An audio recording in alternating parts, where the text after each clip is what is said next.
Granblue Fantasy Relink is officially set to release onto PlayStation consoles and PC via Windows and Steam on February 1st of next year.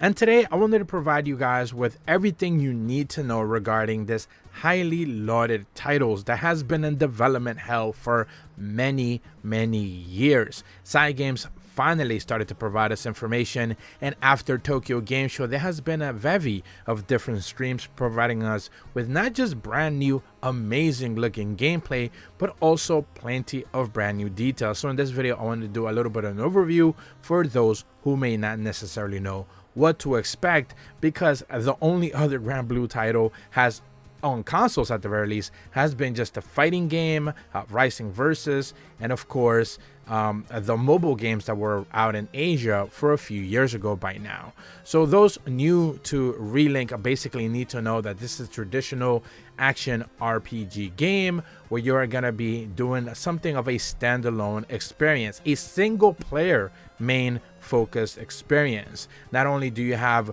big climactic moments, you also are going to have almost 100 different sort of quests available to you for you to be able to experience, and you're going to have the freedom to be able to do them not only by yourself but also with 4-player online multiplayer readily available to you at any given moment. The story begins when the crew arrives far-flung from the corner of the Sky Realms in Sangard Skydom.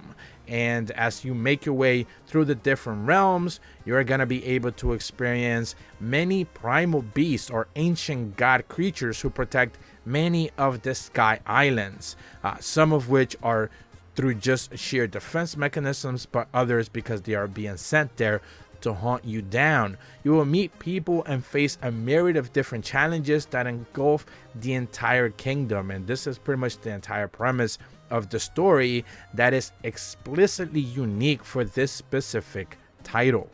But you don't necessarily need to worry, even if you've never played any of the Granblue games before, whether it's the mobile games or the previous fighting game. You don't need to have any sort of connection because, again, this is a standalone single player experience and you can essentially jump at any moment in time. Of course, you have major notable characters, all which become fully playable as you are progressing the story. Each one of them has their own unique mechanics and characteristics, so you don't necessarily need to stick to the ones that the game originally throws at you.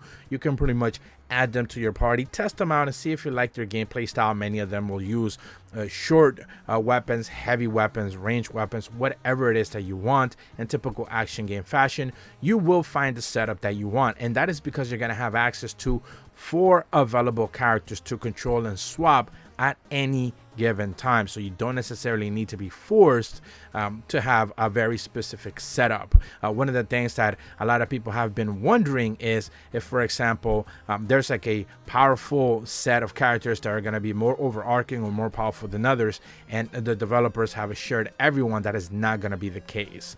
You're going to be able to kind of like abuse elemental abilities and different skills because enemies themselves have elemental weaknesses. So there might come a time where taking advantage of an elemental weakness and essentially using a character you don't always use is going to be to your big benefit. Now, when it comes to game progression, one of the things that you need to know is that you're going to be able to tackle the game and the world's experience in pretty much any way you want.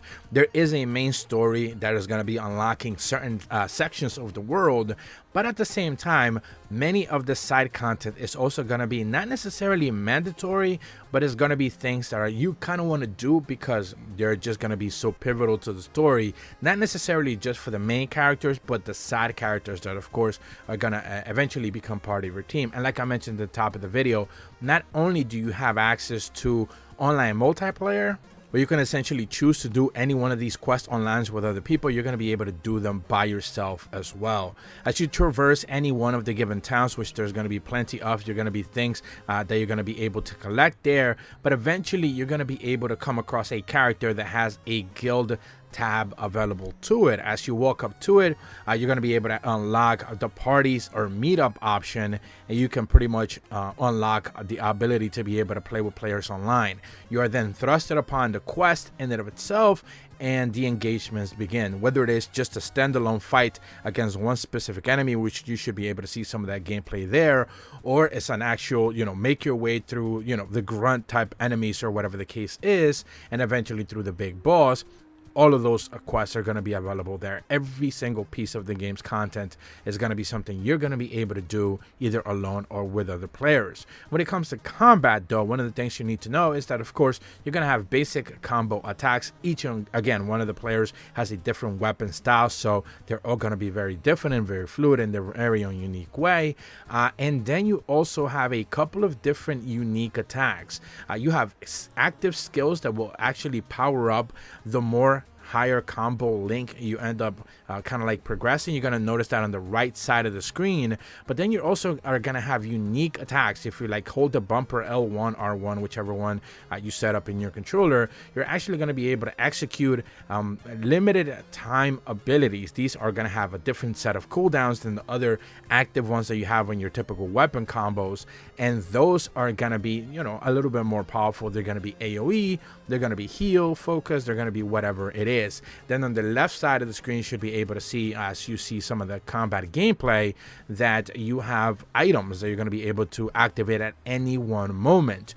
Not only can you activate a unique ability at any given moment for the main character you're controlling at that point in time, but you're also going to have group-oriented actions as part of link attacks. So not only do you have a link attack ability that is going to be powerful, but they're going to be following that up as well. Then you also have link trigger abilities as well, which are a little bit more powerful. They're certainly way more flashy, and you're going to be able to link those up, whether it is you're doing them as you're playing by yourself with whatever characters you're controlling. But if you're deciding to play with online, every single player is going to get a prompt on the screen, and they're going to be able to tell you that, like, hey, if you want to use your ability at this point in time, you can certainly go ahead and do that for a full chain attack. And those are extremely big, powerful combo attacks, big, massive sequences. All the characters just kind of like power up together and end up doing big, flashy attacks onto whatever enemies you're engaging with. Now, because the combat is so active and fluid, one of the things that the developer specifically talked about is that each one of the characters needs to feel unique for that very reason. And in the gameplay, you should be able to see that the captain is a reliable leader who excels at close-range combat with one-handed swords, and he can learn a variety of skills where they can close in the gap whenever you have a different party setup. So it is a bread butter kind of character. You also have Catalina. This is a skilled swords woman where she boasts healing and protective skills. She kind of works a little bit as a tank, but also a paladin type, where she can call the primal beast Ares to temporarily enhance her attacks and boost her combo abilities. Then you also have characters like Rackham, where he attacks from a distance with a rifle and pistol, but if the enemy gets too close, he can change his position in the blink of an eye. So it is one of those ranged characters and AoE controllers.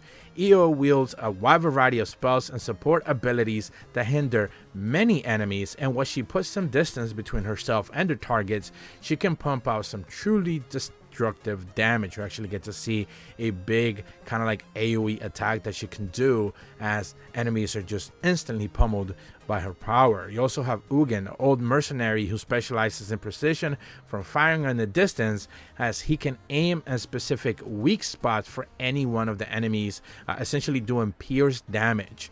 So he can actually bypass their defenses. Rosetta wields thorns from a mid-range to keep enemies at bay, and her plant roses across the board and the battlefield to provide a variety of supportive effects.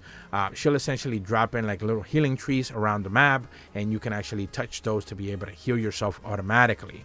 Fairy thrashes the enemies in the mid-range with her whip, and her pets provide a variety of supportive abilities, whether it is like AoE avoidance or like evades and stuff like that. So she's going to be supportive in that regard.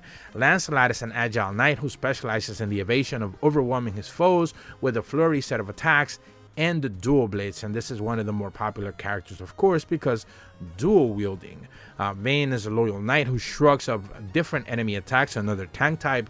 With the Grand Halberd as he swings, he protects his allies with formidable defense skills. And of course, Percival, one of the more recently revealed ones, is a lordy knight who wields the flames of blades of flame, with equal measure. He can charge his strikes for incredible firepower. So this is one of those characters that actually powers up as part of their sequences and special unique skills. Siegfried specializes in devastating attacks with the greatsword and perfect timing as he counters enemies from afar. And of course, you also have Charlotta, skilled hindering at the enemies with rapid cuts and aerial attacks, one of the very few aerial characters we've actually seen, as she boldly flies into the fray to strike enemies and foes. Of course, one of the popular ones is Narwa, an emerald warrior who delivers captivating attacks as he switches between two stances, one for speed and one for range. And then, of course, you have Yorn Hadara. As he slices his foes, he shreds in an agile display of dual katana mastery as a speed demon type of character. The little short guy, of course. Zed is a fiercely speed wielder who punishes foes with aerial combos, and perfect timing allows her to continue her assault before delivering powerful finishing blows. Vasgara is one of those behemoth slow type attacking characters with the Skyfarers, who shrugs off his foes as he attacks, and he wields a massive scythe as well. He excels at delivering massive damage even if it puts him in harm's way. And lastly, you have Gaismagorm, I believe is what his actual name is, a warrior who only thrusts in the powers of his fists and excels at close range combat with his fist. One of the things that developers specifically mention is that there will be more characters being revealed as you're progressing through the game, so you shouldn't feel too concerned if you didn't find a character that kind of suits your style or anything like that. There'll be more introduced later on and post-launch as well. Now, lastly, one of the things that you will be able to see in the gameplay here today is the level up, as you are kind of like some of the things that you're going to see in the menus. The way you equip skills, the way you equip armor pieces, the way you kind of like power up characters. And in typical fashion, you're going to be leveling them up.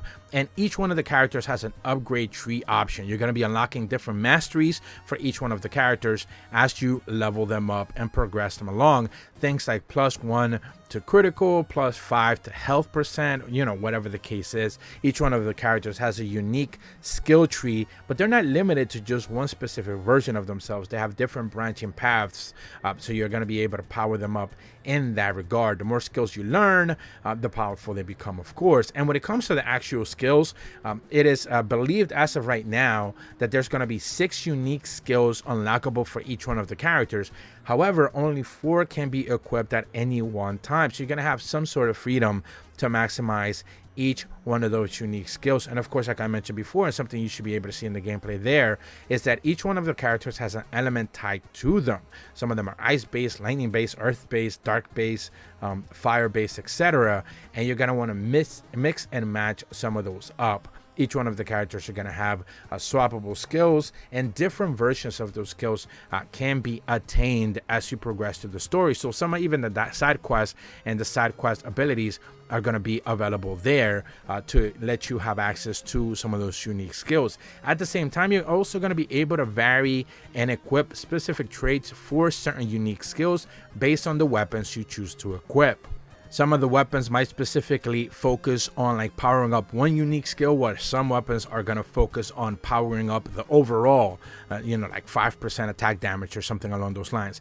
The good thing here is that as of right now, we only know that there's going to be 5 separate unique slotted boosting abilities for each one of your weapons, but those will be powered up as you progress along, and each one of them are going to have different levels as well, because weapons can be upgraded through the blacksmith whenever you find the right material. So not only do you want to find the right weapon, but then you eventually are going to be able to unlock different slots to be able to put different passive boosters for each one of those weapons based on the loadout that you have. Not only that, of course, in typical fashion, each one of the weapons are going to have a rarity value, and therefore that means you are going to be able to unlock different versions or different power-up versions of those weapons as well. Higher rarity, of course, means higher damage, and you're going to be able to do that as well. At the same time, you're going to be able to find materials which you can then cash into the blacksmith to be able to get the aforementioned passives equipable to your weapons. So there's a lot going on here in the systems that you're going to be able to get, and some of the quests are actually going to change the rewards, not just based on whether you completed the quest before, but also based on like the time of day as well. So some quests are probably going to require you want to do them multiple times if you want, because their rewards for that very specific quest are going to be changing multiple times throughout. Again, you have over 100 different quests, some which are straight up just go hunt this boss, others which are just go take care of this specific area, whatever the case may be. You're going to have that freedom to be able to do all that. So hopefully in this video I've been able to give you a little bit of a introduction regarding what to expect in Granblue Fantasy Relink, which is once again set to release onto PlayStation 4, PlayStation 5, and PC on February 1st of next year. If you're brand new to my channel though, be sure to leave a like and subscribe, hit the bell to receive notifications when the videos go up, and as always, thank you so much for watching. See ya.